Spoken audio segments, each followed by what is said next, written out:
નમસ્કાર મિત્રો આપની સાથે હું છું પિનલગીરી ગોસ્વામી। આજની વિડીયોમાં વાત થશે દેશ અને દુનિયાના સુપરફાસ્ટ સમાચારની। સૌપ્રથમ વાત કરીએ તો મિસ્ટવાન હવામાં પાણીના ફુવારા છોડીને પોલ્યુશન દૂર કરાશે। શહેરના વિવિધ વિસ્તારમાં ધૂળ અને ધુમાડાને કારણે વાયુ પ્રદૂષણની દિન પ્રતિદિન વધતું જઈ રહ્યું છે। તેમાં ખાસ કરીને પૂર્વ અને દક્ષિણ ઝોનમાં તો પ્રદૂષણની માત્રા અસહ્ય બની જવા પામી છે। સત્તાધીશોએ પરિવારની જાળવણી માટે ઠેર ઠેર પોલ્યુશન સેન્સર લગાવવાનો અને જ્યાં પણ પોલ્યુશન વધ્યાની જાણ થશે ત્યાં હવામાં પાણીના ફુવારા છોડતી મિસ્ટવાન દોડાવવાનો પણ નિર્ણય લીધો છે। મિત્રો, અન્ય મહત્વના સમાચારની વાત કરીએ તો ન્યૂ પશુધન વીમા સહાય યોજનાનો અમલ। રાજ્ય સરકારે નવી પશુધન વીમા સહાય યોજનાનો અમલ શરૂ કર્યો છે, જેમાં પશુપાલક હવે માત્ર 100 રૂપિયાનું પ્રીમિયમ ચૂકવીને પોતાના પશુનો વીમો કવચથી સુરક્ષિત કરી શકશે। રાજ્યના ખેડૂતો 14 નવેમ્બરથી 1 મહિના સુધી આઈ ખેડૂત પોર્ટલ ઉપર તેનો લાભ લઈ શકશે। આ અંગે પશુપાલન મંત્રીએ કહ્યું છે કે પ્રથમ તબક્કે આ યોજના હેઠળ સૌરાષ્ટ્ર અને કચ્છ વિસ્તારના 50,000થી વધુ પશુપાલકોને આવરી લેવામાં આવશે। મિત્રો, અન્ય મહત્વના સમાચારની વાત કરીએ તો સરકારી તંત્રનો એક્ઝિટ પોલ વાવ બેઠક પર ગુલાબ હારશે। બનાસકાંઠાની વાવ વિધાનસભા બેઠક પર રાજ્યના સરકારી તંત્રએ મતદાનની પેટર્ન અનુસાર પ્રાથમિક અંદાજ પ્રમાણે પરિણામના ક્યાસ કાઢ્યા છે। ભાજપના ઉમેદવાર સ્વરૂપજી ઠાકોર 10,000 કે તેનાથી પણ ઓછી સરસાઈથી આ બેઠક જીતશે। ભાજપને 90,000થી 95,000 મત મળવાનો અંદાજ છે, તો કોંગ્રેસ 80,000થી 85,000 મતની આસપાસ મેળવી શકે છે। માવજી પટેલને 40,000 મત પણ મળી શકે તેવો એક્ઝિટ પોલમાં દાવો કરવામાં આવી રહ્યો છે। મિત્રો, અન્ય મહત્વના સમાચારની વાત કરીએ તો હત્યારા કોન્સ્ટેબલની કબૂલાત, હું ઉશ્કેરાટમાં આવી ગયો અને આ પગલું લેવાઈ ગયું। સરખેજ પોલીસ કોન્સ્ટેબલ વિરેન્દ્રસિંહ પટેરિયાએ બાઇક સવાર પ્રિયાસી જનોની હત્યા કરી નાખી હતી। આ ઘટનામાં પોલીસે તેની ધરપકડ કરી। હત્યારા વિરેન્દ્રએ કહ્યું કે હું ઉશ્કેરાટમાં આવી ગયો હતો। તેણે ફરિયાદમાં જણાવ્યું હતું કે ઝપાઝપીમાં ભૂલથી મારાથી હત્યા થઈ ગઈ છે। ઘટના બાદ હત્યારો પોલીસને પકડવા આવશે તેવા ડરથી એક દિવસ ઘરમાં છુપાઈને રહ્યો હતો। બાદ તે વૈષ્ણોદેવી જવા પણ નીકળી ગયો હતો। મિત્રો, અન્ય મહત્વના સમાચારની વાત કરીએ તો કાર ચાલકે નશાની હાલતમાં કારને ઘુસાડી દીધી હતી બંગલામાં। જામનગરમાં અકસ્માતમાં કાર ચાલકનું મોત થયું હોવાના સમાચાર સામે આવ્યા, જેમાં જૂની ટીબી હોસ્પિટલ પાસે આ અકસ્માત સર્જાયો હતો। સાથે કાર ચાલકે સ્ટીયરિંગ પરથી કાબુ ગુમાવતા આ ઘટના બની હતી, તો કાર ચાલક નશામાં હોવાની વાત પણ સામે આવી છે। કાર દિવાલ તોડીને ઘરમાં ઘૂસી જતા દોડધામ મચી ગઈ હતી। પોલીસ દ્વારા સમગ્ર ઘટનાને લઈને તપાસનો ધમધમાટ કરવામાં આવી રહ્યો છે। મિત્રો, અન્ય મહત્વના સમાચારની વાત કરીએ તો 17 નવેમ્બરે યોજાશે ભવ્ય પાટીદાર સમૂહ લગ્ન સમારોહ।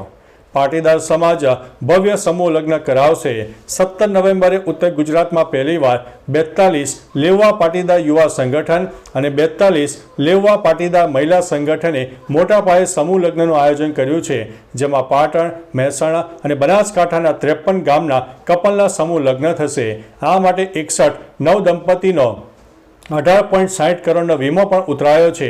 1.5 કરોડ રૂપિયાના ખર્ચે જર્મન ફાયર વોટરપ્રૂફ ડ્રોન પણ તૈયાર કરવામાં આવનાર છે। મિત્રો, અન્ય મહત્વના સમાચારની વાત કરીએ તો એક વર્ષમાં ઇલેક્ટ્રિક વાહનોના વેચાણમાં 31% ઘટાડો થયો છે। છેલ્લા એક વર્ષમાં ઇલેક્ટ્રિક વાહનોના વેચાણમાં 31% ઘટાડો થયો છે।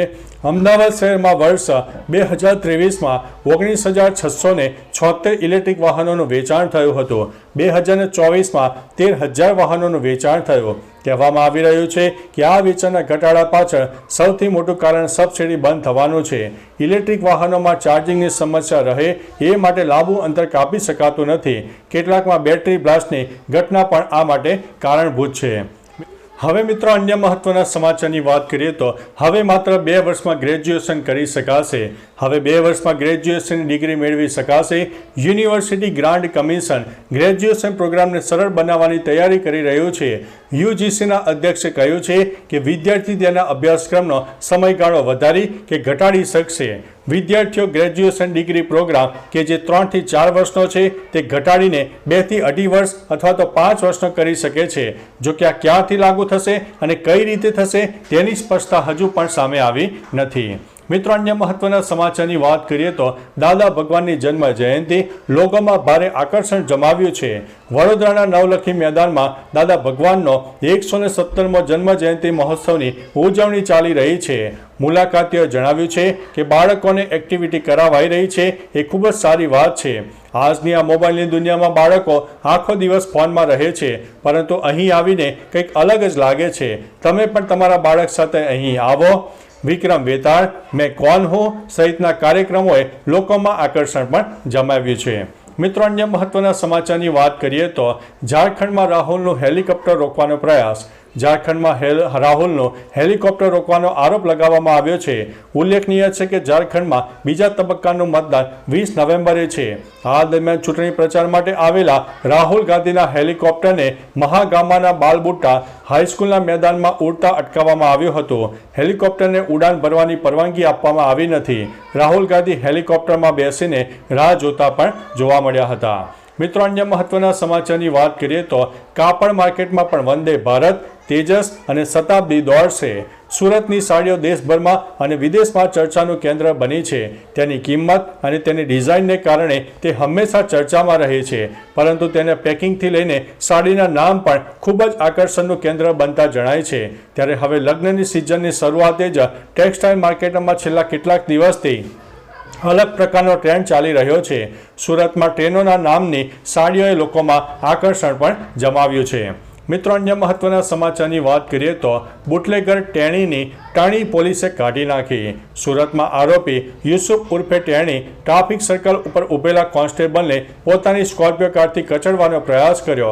ઘટનાને અંજામ આપીને આરોપી ફરાર થઈ ગયો, જેની સુરત ભેસ્તાન પોલીસે ભેસ્તાન રેલવે સ્ટેશન નજીકથી ધરપકડ કરી. પોલીસની સર્વિસ બાદ ટેણી સરખી રીતે ચાલી પણ શકતો નહોતો. જે પોલીસ કર્મીને મારી નાખવાની ધમકી આપી હતી તેની સામે બેસવા આજીજી કરતો પણ નજરે પડ્યો હતો. મિત્રો, અન્ય મહત્વના સમાચારની વાત કરીએ તો ઇન્સ્ટાગ્રામ ઉપર હથિયાર સાથે રીલ બનાવવાનું આ વ્યક્તિને ભારે પડ્યું છે. ભાવનગરમાં એક ઈસમને ઇન્સ્ટાગ્રામ ઉપર હથિયાર સાથે રીલ બનાવવાનું ભારે પડ્યું છે. ગણેશ ઉર્ફે ગની રમેશભાઈ જાપડિયાએ ઇન્સ્ટાગ્રામ ઉપર હથિયાર સાથે એક પોસ્ટ શેર કરી હતી. એસઓજીએ સમાજમાં ભયનું વાતાવરણ ઊભું કરનારને કાયદાનું ભાન કરાવ્યું. ગનીભાઈએ પોસ્ટમાં 302 અને 307નો ઉલ્લેખ પણ કર્યો. સોશિયલ મીડિયામાં વિવિધ એકાઉન્ટ પર પોલીસ દ્વારા વોચ રાખવામાં પણ આવી રહી છે. મિત્રો, અન્ય મહત્વના સમાચારની વાત કરીએ તો ગુજરાતીઓ માટે ખુશીના સમાચાર સામે આવ્યા છે. હવે ડાકોરના મંદિરે પણ ભક્તો ધજા ચઢાવી શકશે. દેવ દિવાળીના પર્વ પર ડાકોર ટેમ્પલ કમિટીએ આ નિર્ણય લીધો છે. નોંધનીય છે કે ભગવાન ઠાકોરજીને દ્વારકાથી ડાકોર આવ્યાને 869 વર્ષ પૂરા થઈ ગયા છે. સાથે 870મા વર્ષમાં મંગલ પ્રવેશ પણ કર્યો છે. તેથી ભક્તોને આ ખાસ ભેટ મળી છે, જેમાં મુખ્ય શિખર ઉપર ધજા ચડાવવાનો લાગો યથાવત છે. નાના શિખર ઉપર યથાશક્તિ ભેટ આપીને ભક્તો ધજા ચડાવી શકશે. તો ચાલો મિત્રો, ફરીથી દેશ અને દુનિયાના સુપરફાસ્ટ સમાચાર લઈને મળતા રહીશો. ત્યાં સુધી અમને રજા આપશો. નમસ્તે.